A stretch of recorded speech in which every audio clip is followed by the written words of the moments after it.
बात करेंगे राजा भैया की। राजा भैया का एक बयान आजकल इंटरनेट पे बेहद वायरल है। हर कोई इस बयान को वायरल कर रहा है और लोग जानना चाहते हैं कि आखिर राजा भैया ने ऐसा कहा क्यों होगा।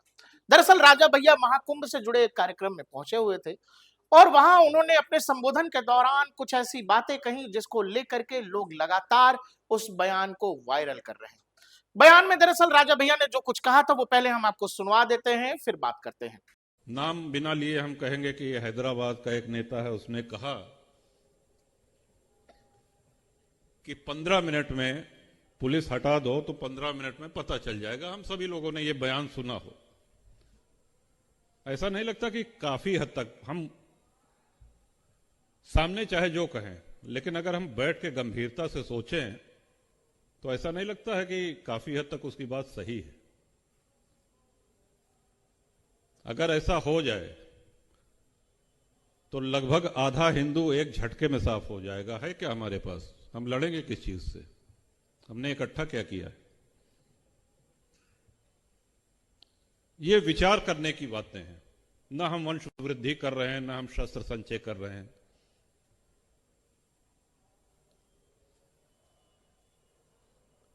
इन समस्याओं पे हमको, आपको, सबको इस कुंभ में सम्यक चिंतन करना है और यहां से हम अमृत की बूंदें ले जाकर के अपने समाज को दे सकें, उसे आगे बढ़ा सकें, तब तो हमारी और आपकी ये कुंभ यात्रा सफल मानी। राजा भैया ने नाम तो किसी का नहीं लिया, लेकिन उन्होंने हैदराबाद का नाम लेकर तो ये कह ही दिया कि उनका निशाना सीधे सीधे ओवैसी ब्रदर्स हैं। एक बार असदुद्दीन ओवैसी के छोटे भाई ने ये कहा था कि इस देश से 15 मिनट के लिए अगर पुलिस हट जाए तो हिसाब हो जाएगा। राजा भैया उस बयान को सही मानते हैं। राजा भैया ने कहा कि ये बयान कहीं न कहीं सही भी है। इस देश में हिंदुओं के पास, बहुसंख्यकों के पास बचने के लिए, लड़ने के लिए है ही क्या। उन्होंने उस बात का इशारा किया जिस बात का जिक्र असदुद्दीन ओवैसी के छोटे भाई कर रहे थे, क्योंकि उनको पता था कि इस देश का बहुसंख्यक समाज जो राजा भैया कह रहे हैं उसका मतलब यही है कि ओवैसी ने जो कहा था वो यही कहा था कि इस देश का जो हिंदू वर्ग है, जो बहुसंख्यक समाज है, वो अपने आप में कमजोर है। वो बड़े कमजोर लोग हैं। वो सोचते हैं, उनके अंदर फीलिंग है, वो ये सब नहीं करते जो हम कर सकते। और यही बात राजा भैया को चिंताजनक लगती है। राजा भैया ने कहा कि इस महाकुंभ से जब हम लौटे तो कुछ ऐसा समुद्र मंथन के रूप में निकाल कर लौटे कि जब हम इस देश के हिंदुओं को, इस देश के सनातनी परंपरा को जानने मानने वाले लोगों को ये समझा सके कि आपको कभी जब लड़ना पड़े तो उसमें डरना नहीं है। लड़ने के लिए आपको तैयारी होनी चाहिए और उस तैयारी का जिक्र राजा भैया कर रहे हैं। कई सारे लोग इस बयान पर सवाल भी उठा रहे हैं कि राजा भैया क्या देश के हिंदुओं को भड़का रहे हैं, सनातन का नाम लेकर जानबूझकर राजनीति चमका रहे हैं। ऐसा नहीं है कि राजा भैया ने ये बयान, ऐसा इस तरह का बयान या सनातन या हिंदुओं से जुड़ा बयान पहली बार दिया है। कई बार वो उत्तर प्रदेश की विधानसभा में, वो चाहे राम मंदिर का मसला हो या संभल का मसला हो, इन विषयों पर खुलकर अपनी बात रखते रहे हैं।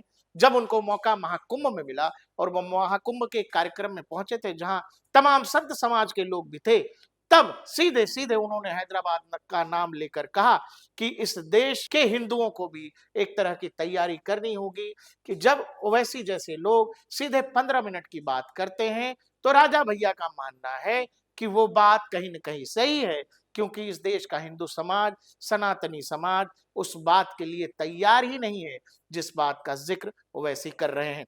हम आपको राजा भैया का वो बयान सुनाते जाते हैं। आप भी अपना हमें कमेंट सेक्शन में बताइएगा कि आखिर राजा भैया को क्या ये कहने की जरूरत क्यों पड़ गई। वाकई उनको इस बात की चिंता है जो ओवैसी ने कहा था और उस बात की तैयारी दूसरे पक्ष को करनी चाहिए, या महज ये एक राजनीतिक स्टंट है, राजनीतिक फायदा लेने का एक तरीका है। नाम बिना लिए हम कहेंगे कि हैदराबाद का एक नेता है, उसने कहा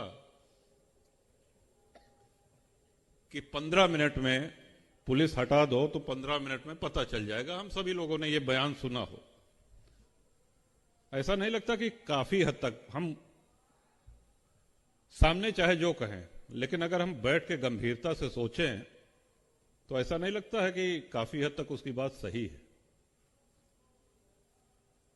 अगर ऐसा हो जाए तो लगभग आधा हिंदू एक झटके में साफ हो जाएगा। है क्या हमारे पास? हम लड़ेंगे किस चीज से?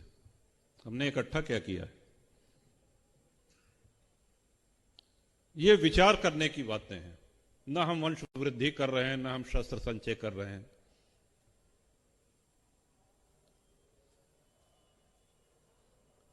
इन समस्याओं पे हमको, आपको, सबको इस कुंभ में सम्यक चिंतन करना है